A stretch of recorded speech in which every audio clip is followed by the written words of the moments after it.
Hello, CrossWinds. Welcome to our online service. If you're watching this, you know that due to the global pandemic and the rules about mass gatherings, we're not able to meet in person for the time being. And so instead, we're hosting our services online, and we're really glad you joined us. I'm Chris. I'm the senior pastor at CrossWinds. I've got a couple of announcements to give you today. That's my job.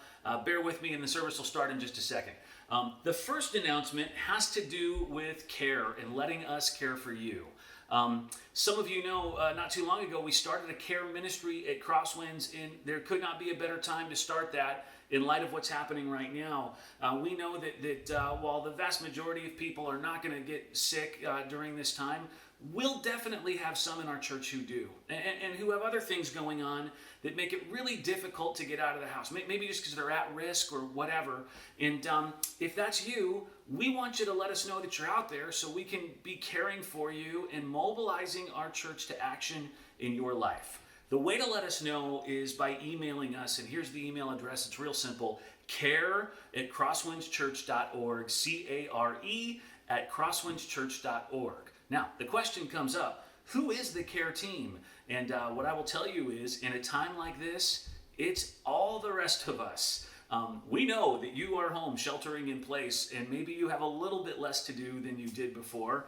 And is it possible that you could join our care team right now? The team is you, and it's me. And when we go to the grocery store, we can buy groceries for someone who lives in our neighborhood and leave them on their doorstep. We can offer to walk somebody's dog, something along those lines. And so if you're willing to be a part of helping in this, you can email us as well, care@crosswindschurch.org. Second thing I want to let you know about is small groups. Our small groups are still meeting in a time like this. We believe so much in small groups as a church. We think it's really important that those continue, and so we've got groups that are meeting online using Zoom or Google Meet, and we're hearing really great things about the groups that have tried this. I will tell you, I was not a believer in the video online group meeting type experience until this week. I've been kind of skeptical. I've had a number of these kind of meetings this week with groups, and they've been really, really good, and we think that this can happen for small groups. In fact, we think it'll be so good, you may not want to meet with your small group in person again. I think they'll be wonderful. So would you give it a try if your group has not yet? And we'd love to help you if you need help figuring out how to do that. Okay, third thing, we have a podcast. We've always had a podcast that we put our audio from our sermons on every week. But in the middle of this thing that we're all in right now, we've started uploading episodes every single day called More Than Sunday, where we're talking to some of our staff to find out how we're responding as a church in the middle of this, and we're talking to some other people. This coming week, I've got an interview with Dr. Steve Girali to ask him about pandemics, what the Bible has to say about things like this. What's God's role in all of it? Is this a sign of the end times? What is all of this? And we hope that you'll tune into that. You can find those wherever you get your podcasts, iTunes or wherever else. Also, we're posting them to the YouTube channel that we're posting these services to as well. So you can always go there and find it as well. Okay, last announcement has to do with giving. We are so grateful that so many of you remain consistent and faithful in your giving. I know a lot of you have been giving online or through the mail for a very long time. And I'll just tell you, without your willingness to do that, your consistency, we would never have been able to make it this long as a church. So we're so grateful for it. At the same time, I also know a lot of you give in person. That's how you've given for years and years. Our giving in person averages somewhere around $12,000 a week. Checks, cash, mostly checks, so don't rob our ushers. And I say it because what that means in a time like this where we can't have giving in person is a pretty big financial hit to CrossWinds in the ministry that we try to do right now and the ministry we try to do after this thing is over. And I would just ask, if you're somebody who's used to giving in person, would you seriously consider what it looks like for you to start giving online or in the mail during this season that we're in? Okay. You ready for the service?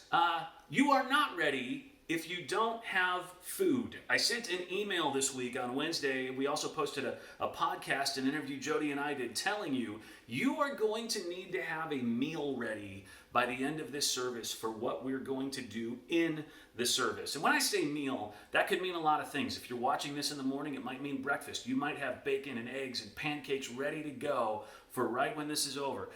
A meal could simply be a bag of pretzels. If that's what you've got in the pantry, that's fine too. A meal could be, if you're watching this at dinner, pork chops you've got on the grill. What matters is you've got something to eat. But here's the deal. Do not eat it while you're watching the service. You're going to eat it right afterwards. In fact, this service is going to end with a blessing of that bag of pretzels, if that's what you've got. We're going to end with a blessing of the meal. All right. We're excited you're joining us. Enjoy the service.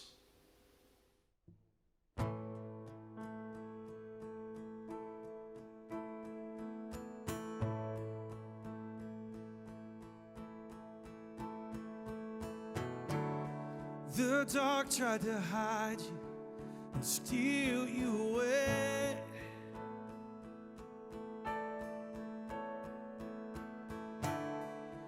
Death tried to keep you inside of the grave.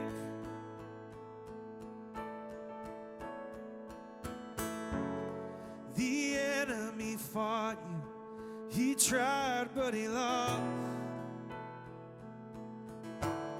You cannot be stopped.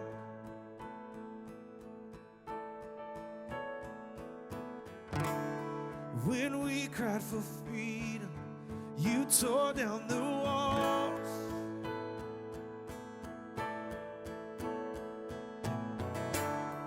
The weight of our burdens, you carried it all.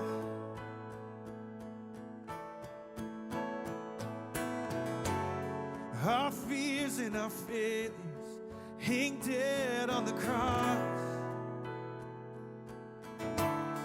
You cannot be stopped.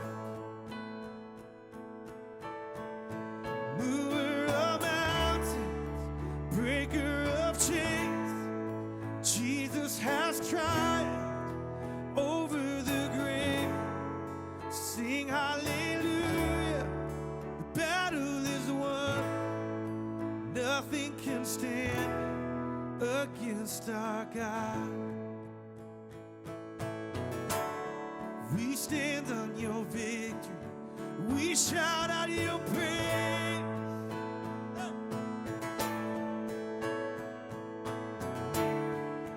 Miracle maker, you're mighty to save. Oh, awesome in power, relentless in love. You cannot be stopped. I sing mover, mover of mountains, breaker of chains. Jesus has triumphed over the grave. Sing hallelujah, the battle is won. Nothing can stand against our God. There's nothing that can stop our God. There's nothing that can stop our God. There's nothing that can stop our God. There is nothing, there is nothing. Sing, there's nothing. There's nothing that can stop our God. There's nothing that can stop our God. There's nothing that can stop our God. There is nothing, there is none. You cannot be stopped. There's nothing that can stop our God. There's nothing that can stop our God. There's nothing that can stop our God. There is nothing. Mover of mountains, breaker of chains. Jesus has triumphed over the grave. Sing hallelujah, battle is won. Nothing can stand against our God. Mover of mountains, breaker of chains, Jesus has triumphed over the grave. Sing hallelujah, the battle is won. Nothing can stand against our God. Sing hallelujah, the battle is won. Nothing can stand against our God.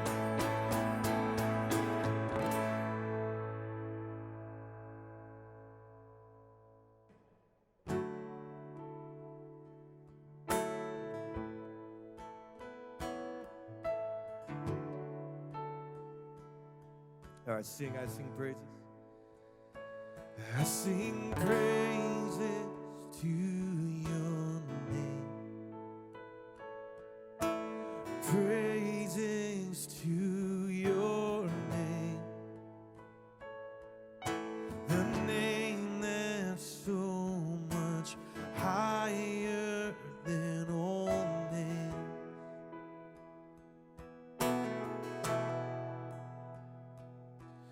All honor to your name. Honor to your name. The name that's so much greater than all names. Be lifted up. Be lifted up. Be lifted higher. Be lifted up. Be lifted higher.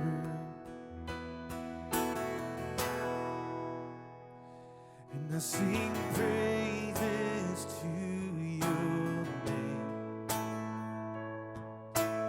Praises to your name.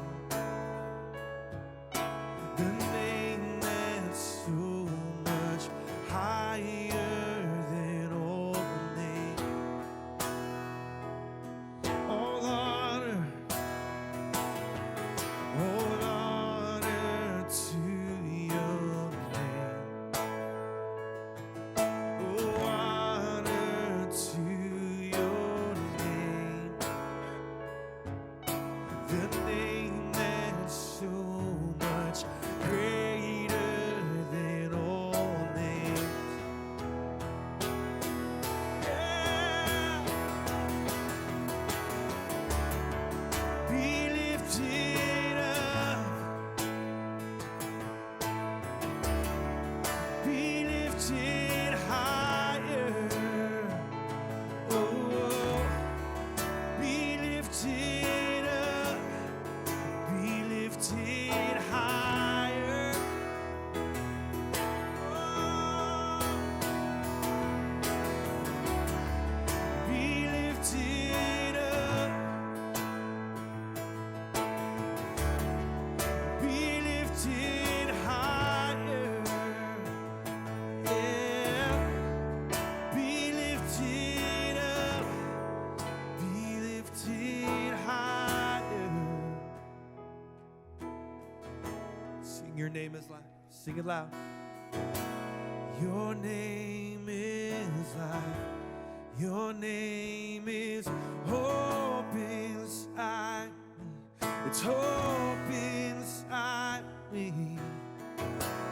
Your name is love. A love that always finds me. It always finds me. Your name is life. Your name is hope inside me. Hope inside me. Your name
So I'll sing, be lifted up.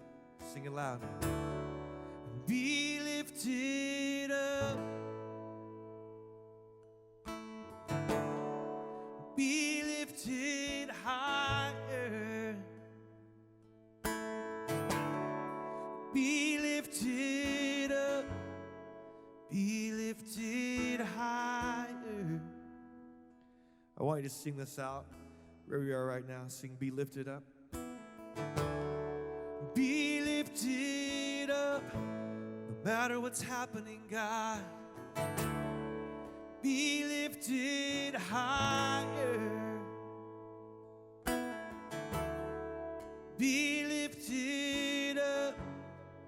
Be lifted higher. And Father God, I thank you that we have the time and the space to worship you, God. Despite this circumstance, despite this unique season we're walking through, God, I know that you still are worthy of our praise. You're worthy of my affection. You're worthy of my attention, of my voice, God. And I thank you that we have the time and the space right now, Lord, to worship, God. Help us to take that time. Help us to take that space, God, and sing to you. Everyone said, amen.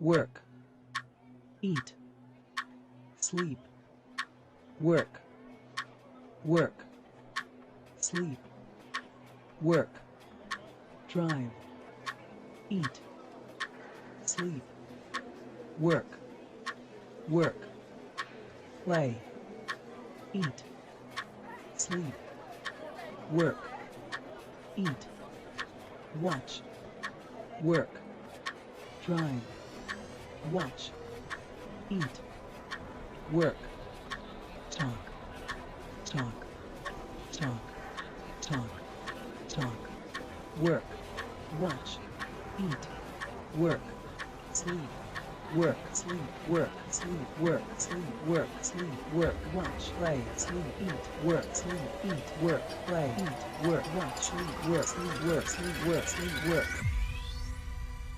Stop.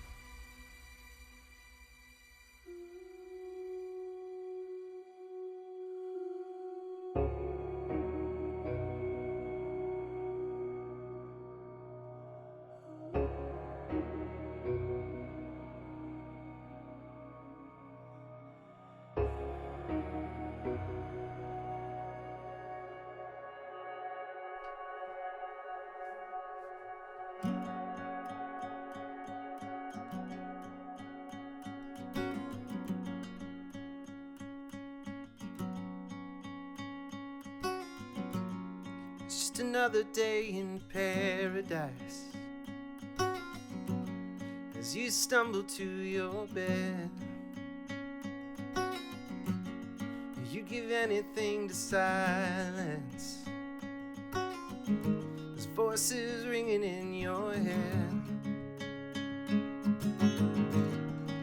You thought you could find happiness just over that green hill. You thought you would be satisfied, but you never will.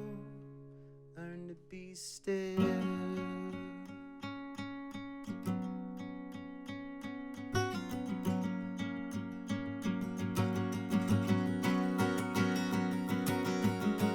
We are like sheep without a shepherd. We don't know how to be alone, so we wander around this desert and wind up following the wrong guy's home. But the flock cries out for another, and they keep answering that bell. One more starry eyes violent farewell, you learn to be still.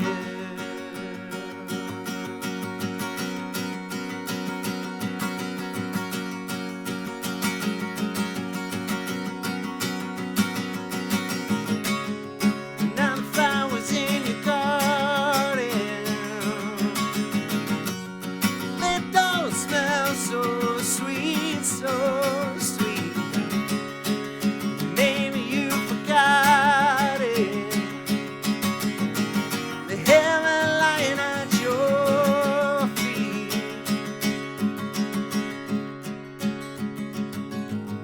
There are so many contradictions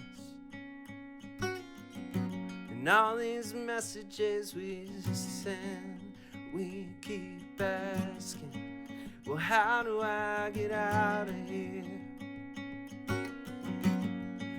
And where do I fit in? Though the world is torn and shaken, even if your heart is breaking, it's waiting for you to awaken. Someday you will, you learn to be still.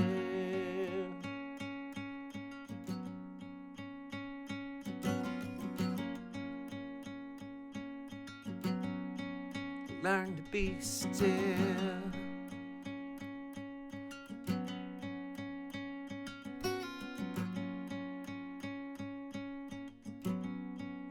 Learn to be still.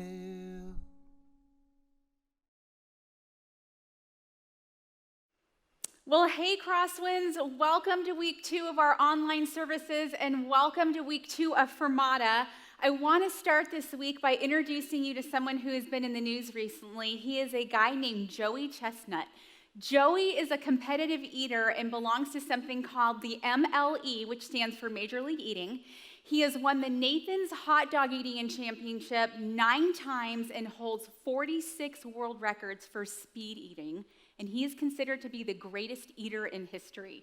Well, on March 5th, just a few weeks ago, he ordered 32 Big Macs from Uber Eats, and he broke the world record for the most Big Macs eaten in one sitting, and he recorded his experience on YouTube.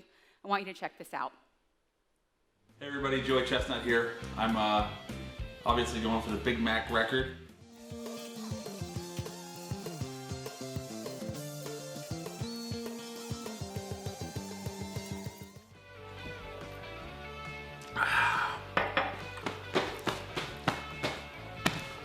Oh yeah.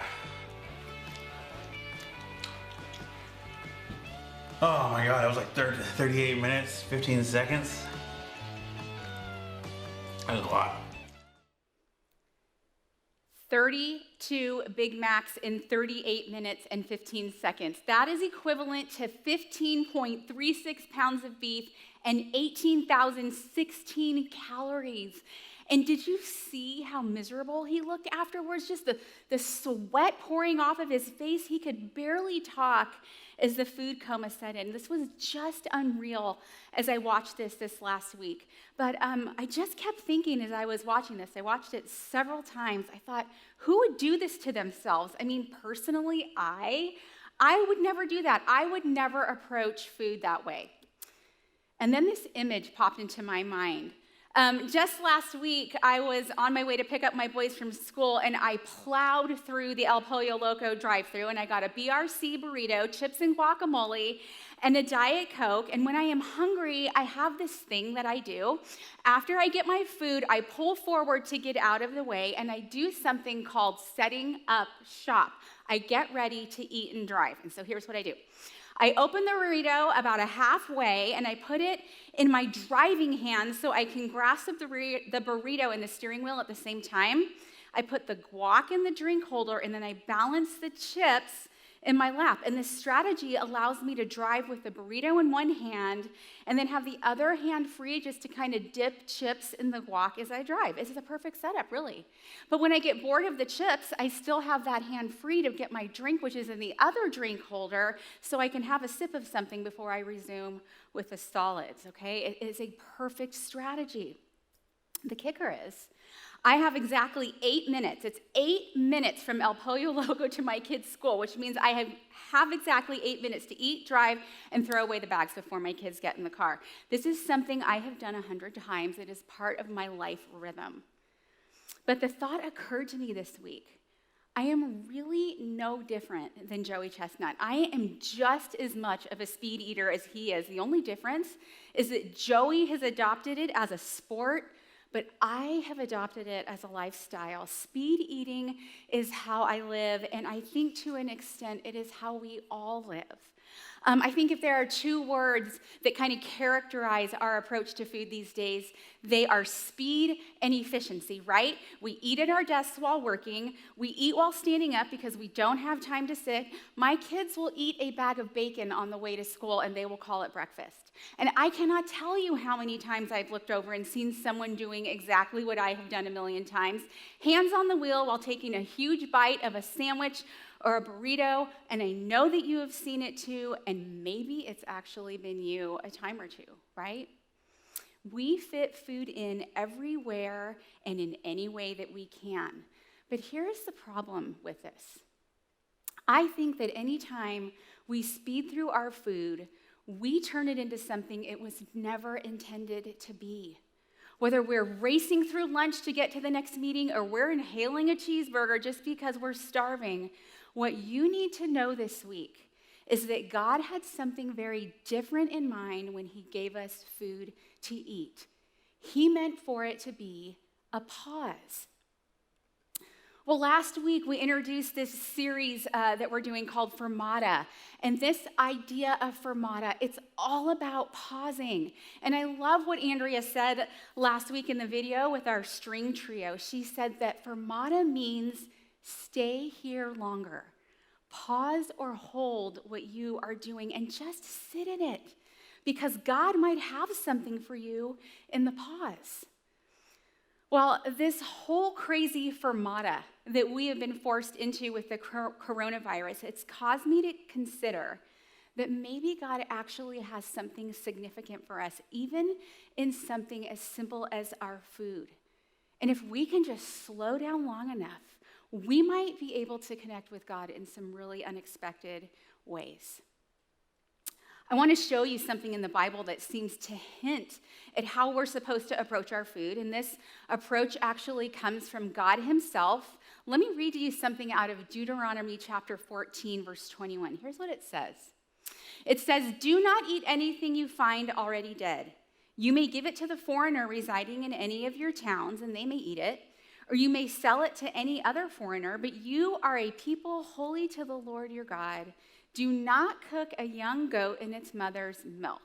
Okay, can I just state the obvious about this verse? It's weird, right? It is a weird verse, but just hang with me for a minute and just let me explain something to you because it's important. Back in the day of Moses, God had handed down a bunch of laws that he wanted his people to follow, and a lot of them had to do with food, believe it or not, things you could eat, things that you couldn't. And this verse that I just read is an example of one of them.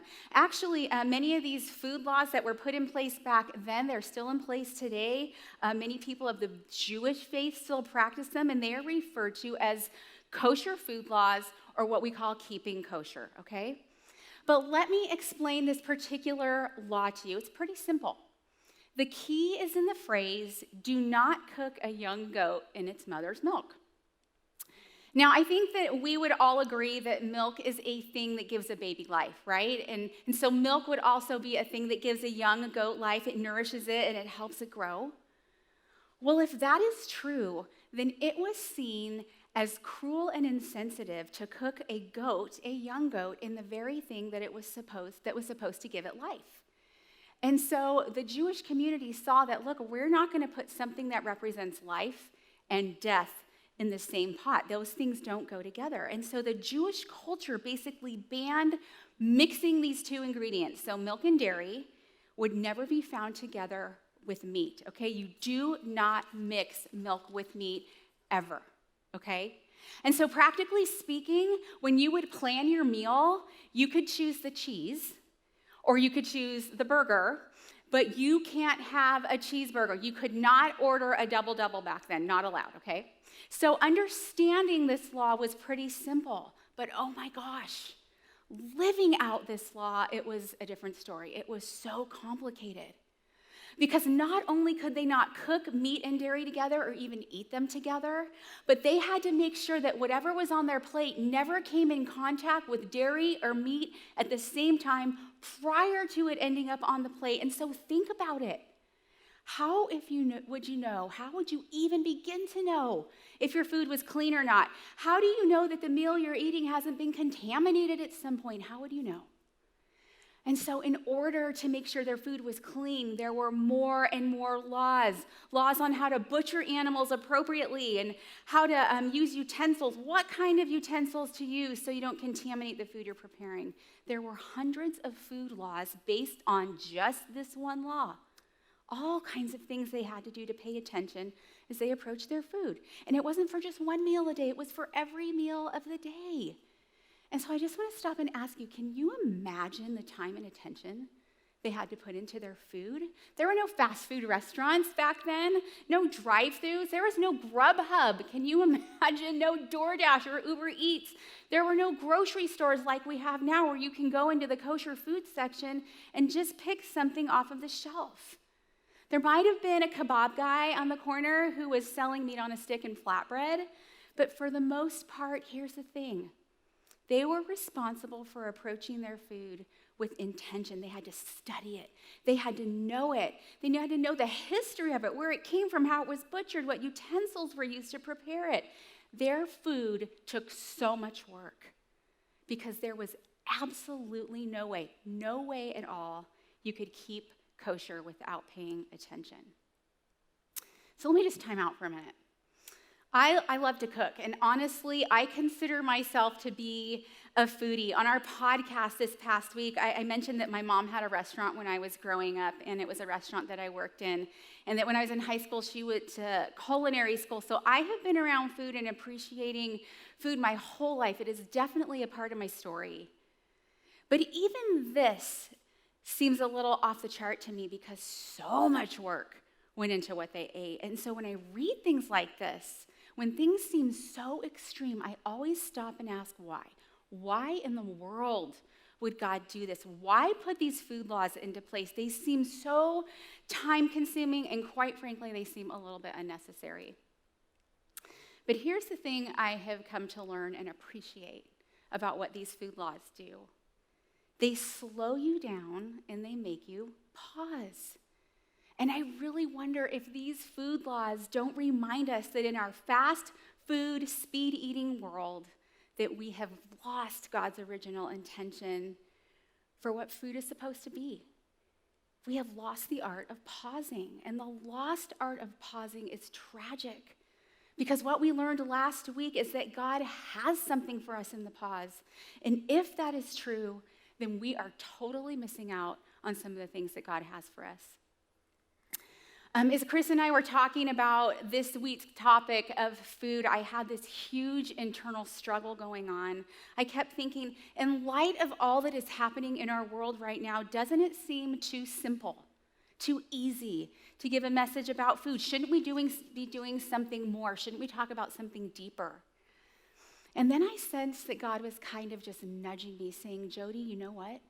This is exactly what you need to be talking about, because CrossWinds, most of the things that we normally enjoy on a day-to-day basis have been taken away or canceled.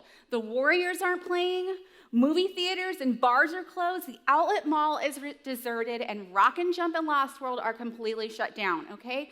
Most of the things that we go out and enjoy have been canceled except for food. And so I would venture to say that there has never been a better time, maybe ever, to see what God has for you in this. Because taking the time to enjoy a good meal with a good bottle of wine, it could do wonders for your mood and your mental health. Or eating your favorite bag of chips might bring you some of the most peaceful moments you have during the day, especially if you're home with kids and you're homeschooling. Chips do wonders. Or sitting in the morning with a cup of your favorite coffee or tea might help you experience calm in the midst of chaos. And think about all of the amazing things that happen around a table when you come together and eat. The stories that are told and the laughter and the joy that it brings to your home. You might find some of the lightest and happiest moments that those moments happen around your table when you take the time to pause. And maybe, just maybe, if you take the time to slow down and really enjoy the plate in front of you, it just might remind you that regardless of what's happening out there, God still gives you good things, and he still provides, and he is still a good God, even in the midst of crisis. And so what I want to tell you this week is that God has something for us in the pause, even when it comes to something as simple as our food. But you have to be the one to slow down. Right? You have to be the one to stop and pause your food. And I already know what you're thinking. You're thinking, Jodie, I have slowed down. I can do nothing but slow down right now. The coronavirus thing has thrown me head first into slowing down. I get it, and I agree. But let me tell you what I've seen happen in my house. I now have the time to make breakfast for my kids. But yesterday, I still ate breakfast standing up, and they still ate breakfast in front of the TV.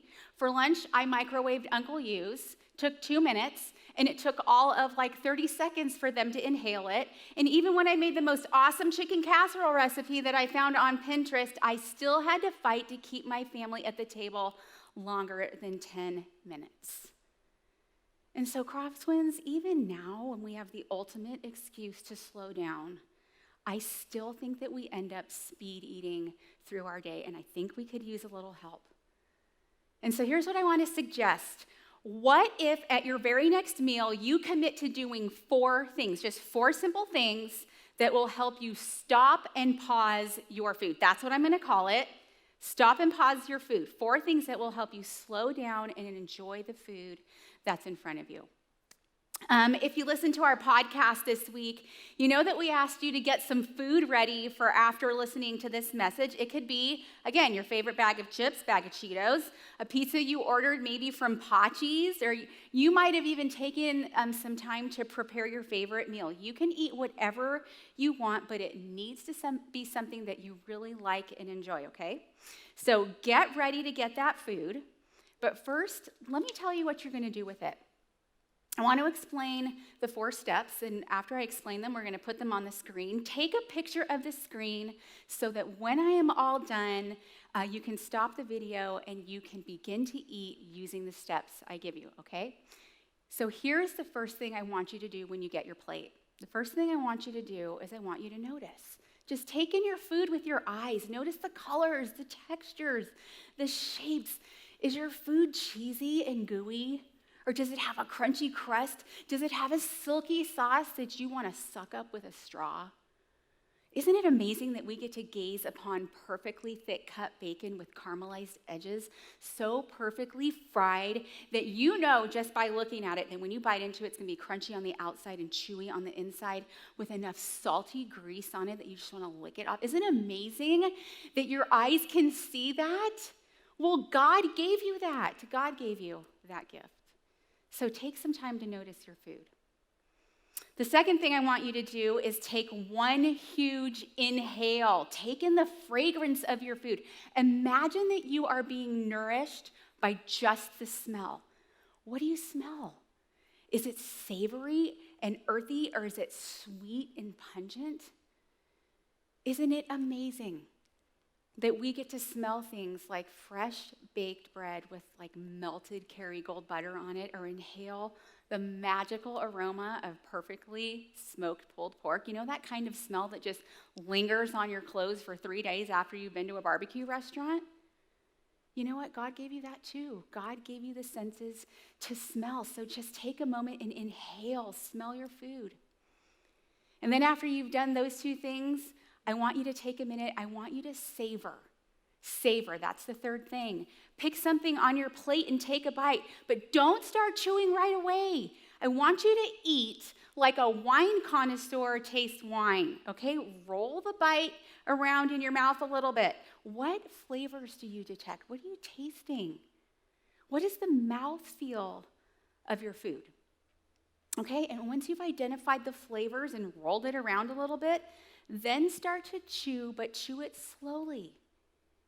And if at this point you happen to be drinking a glass of Rombauer Zinfandel or maybe a cup of Blue Bottle coffee, take the time to rinse your palate. Take a sip after you swallow, cleanse your palate, and then when your mouth is empty of food and flavor, take another bite. But here's the thing, CrossWinds, here's the thing. The important part of this whole exercise is that you savor and eat slowly. Taste every bite. Do not rush. And if you find yourself rushing, try posting Jeremiah 2:25 somewhere where you can see it. It says, slow down. Take a deep breath. What is the hurry? Why wear yourself out? Just what are you after anyway? And see, the only thing that you need to be after as you do this experiment, as you practice this slow eating, the only thing that you need to be after is stopping and pausing and really enjoying your food, and then seeing what God has for you in it. That's it. That's it. It is so simple. But I'm telling you, it is everything. Well, there is one more thing I want you to do after you notice, inhale, and savor. Once your meal is done, the last thing I want you to do is thank. Thank God for what you've just eaten. And I know this might feel strange for many of you. You pray before a meal, but I think in this practice, as we do this, it is appropriate to thank him after. Thank him for your senses that helps you savor and smell and inhale. Thank him for the gift of time to enjoy food and for being a provider, and to just thank him for whatever else comes to your mind. Okay, CrossWinds, you have 4 things that you're going to do with your food. There it is, 4 steps to help you stop and pause your food this week. Take a picture of the screen now. I know some of you are watching this Sunday morning with your families right now. Others of you might be watching it later in the day, maybe around dinner time. And I just want to remind you that if you're eating with your family in a group, this is meant to be a community experience. So please take the time as you notice, inhale, and savor to talk to each other. Share with one another about what you're experiencing. If the food is good, you need to say so. This is not meant to be a quiet experience. I will say that I hope you enjoy this experience this week, but you don't have to eat every meal like this. Can you imagine? It would be excruciatingly painful and long to approach every meal like this with your family. But at least I want you to approach your very next meal like this. Do it this way. Stop and pause your food. I am so excited for you this week to experiment with this. I'm excited to see how God is going to show up for you in the pause. And so before you turn this off, let me pray and bless your food before you eat. God, I thank you just for the gift of a meal. I thank you for this series of exercises that we're going to be learning where we just get to learn how to slow down. We thank you for our senses. We thank you for the gift of time that's been given to us. We take that as an opportunity and as a blessing. And so, God, as we pause today over a meal and over our food, would you just meet us where we are? Would you just give us the things that we need and we crave, even in something as simple as our food? Give us peace. Give us calm. Give us laughter. And if what we need most is just to be reminded that you are in control, let that assurance just wash over us like a river. We thank you so much for your good gifts. And all God's people said, amen.